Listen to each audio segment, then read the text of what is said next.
This skate park is called LS10 and it's in Leeds city centre. Quite a tight setup, but it's quite diverse and there's loads of different lines, so it's going to be a good session. Oh! My eyes are watering. Let's do it again.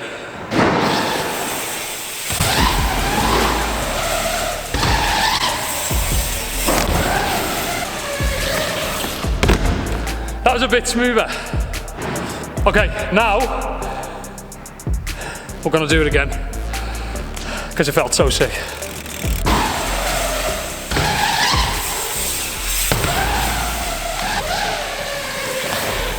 I like rely on a lot of pump on the jump bike. So if I'm not feeling confident, I can't pump that fast. But as soon as I start feeling it and getting into it, that's when jump bikes like dirt jumpers really come to life, because you just start pumping. Once you start really boosting them transitions, 26-inch wheels are just like unmatched for speed. They're insane. So cool, I'm gonna do it again. Okay, so I'm gonna do a backflip onto the top and then 360 in off the flat.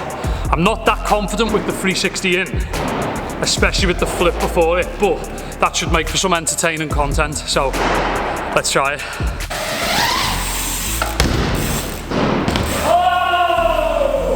You're probably not going to believe me, but that was actually first go. First go. In fact, I'm going to learn a new trick right now. I'm going to do half cab bar spin. Let's try that. Oh! It is. I'm not even joking when I say this. I'm not hyped enough. A normal 180 is just so boring for me.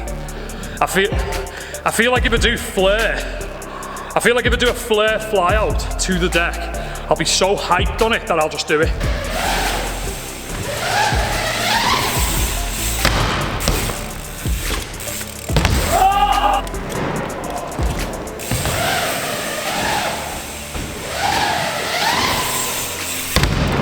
Better flare fakie.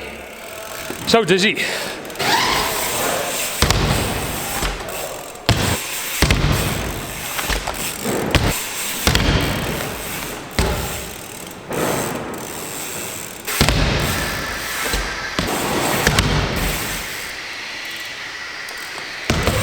Do you know what it is? The flare fakie is too slow. So by the time I get to like here, I'm actually hopping backwards and the bar spin feels all up here, which is a good learning curve because it means I need to go faster on the flare fakie.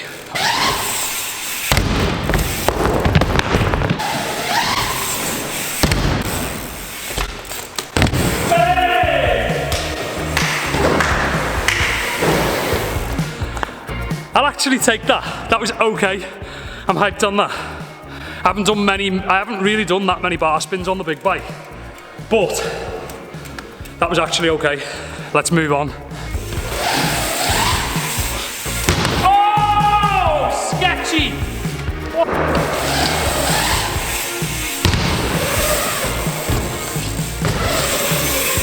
Hey! This thing feels ridiculous. To think this is probably like my 15th session or something on this bike in about 2 and a bit weeks. And I've had the flu as well.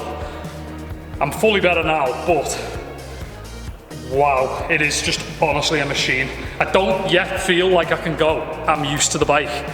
Now let's ride. I'm still fully getting used to the bike, definitely. Love it. Let's do another flare.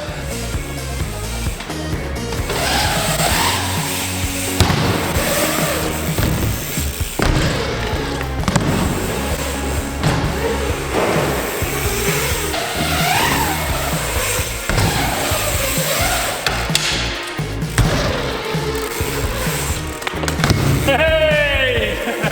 That was my first fakie bar spin on this bike. Okay, without trying to apply any pressure to Scott, this is his debut on the channel. Is it your debut on the channel? No, because you rang me up that time. I rang him up that time. Physical debut. Scott's helped me out a lot with like building bikes and stuff. He worked at a bike shop for a while. I used to go and get all the parts for the vids and stuff. Yo! Oh! I'll take that.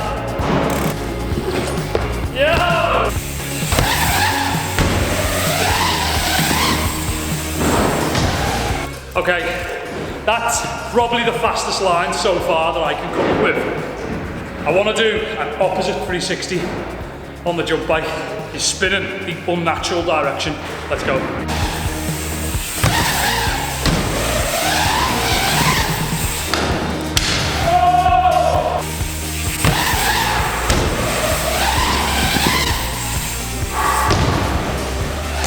That was definitely a million times better.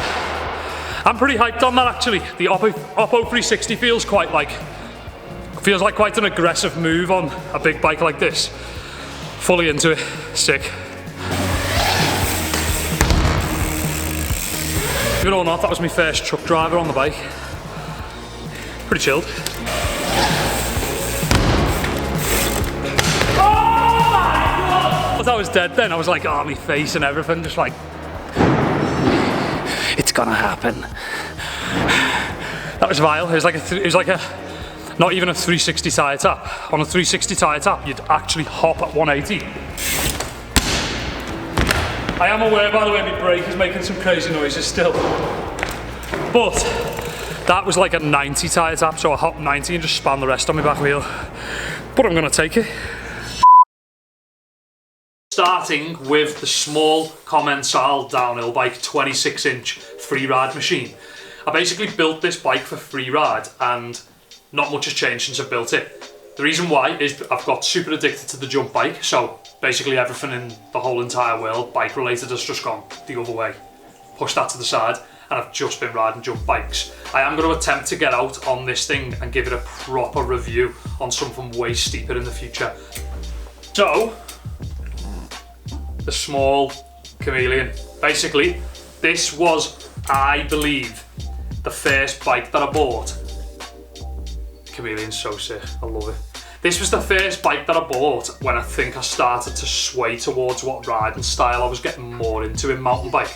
So I feel as if I knew me other bikes felt a bit too big for me to play around on.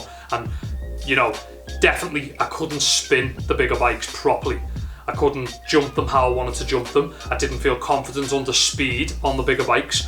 So I think the Chameleon was definitely the first bike where I was like, okay, I'm gonna take the risk and buy a small frame.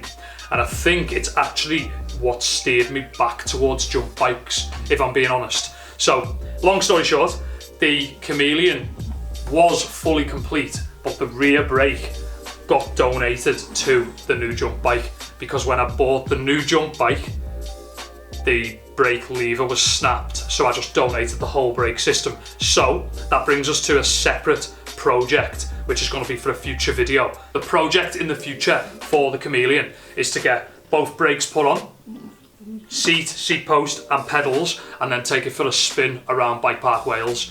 Bike Park Wales is probably the place where I feel like this thing would come to life massively. I literally cannot tell you how good the Chameleon is. If I had to rank my bikes in favour or in order, it would definitely go jump bike right at the top, without a doubt, and then it would definitely go Chameleon second. The Chameleon is amazing. I cannot tell you how good it is, and I don't actually know geometry wise whether I would prefer a different hardtail frame, so maybe we'll also do a review on a hardtail in the future in comparison to this bike. So let's get the Nomad. I know you can hear me bringing the bike in and now you still can't see the Nomad, but you kicking off. You kicking off. You kicking off. Even he's kicking off. The Nomad is in a sorry state for itself. Let me show you the Nomad. As you can tell, the Nomad is looking like a donor. Basically, once I got into the Chameleon and I really started to enjoy the Chameleon. Everywhere I went, I wanted the Chameleon to be my go-to bike. I realised that it was a sizing issue. So I realised that as much as I love the Nomad, and I think it's a perfect bike for up and down, so pedaling uphill, you have to have something that's a nice ride to get up them crazy slopes. For me, I bought the e-bike, so the e-bike destroyed the need for a Nomad uphill. So then, the Nomad became really my uplift bike. So if I went to Revolution Bike Park, somewhere like that, I would basically be like, grab the Nomad. Then I got the Chameleon, and the Chameleon really put a spanner in the works when it comes to the Nomad, because it was just way more playful. The sizing was shorter as a small. no travel on the back, so it didn't feel as spongy going into stuff. I do want something small instead of the Nomad, and I think I would find a sweet spot between the Chameleon and the Nomad. The Chameleon's obviously too rigid for places like Revolution Bike Park at full speed. It's rattly, you'd rattle your head clean off your shoulders. It's an amazing ride on the hardtail, and I know it's possible to ride it, but it's not that comfortable, and you do go home in a bit of pain off a hardtail session. So I want something, not necessarily like a compromise in travel, but I want something like small, so it feels like the Chameleon with the same travel as the Nomad. Possibly a small Nomad, I don't know. I maybe would like to mix it up and try something different, but this could be the last time you ever see the Nomad on the channel. We also have a bunch of new owner stuff. Check it out. We've got jerseys, blood test. I'm not sure whether this stuff's online by the time you're watching this video, but there is some new stuff that you may not have seen already online. Link is in the description, and we've also got loads of new cool beanies as well, like the one I'm wearing. So that's going to be the end of the video. Thanks for watching. Make sure you give us a like, and I'll see you guys at the weekend finishing the back garden for the jump bike.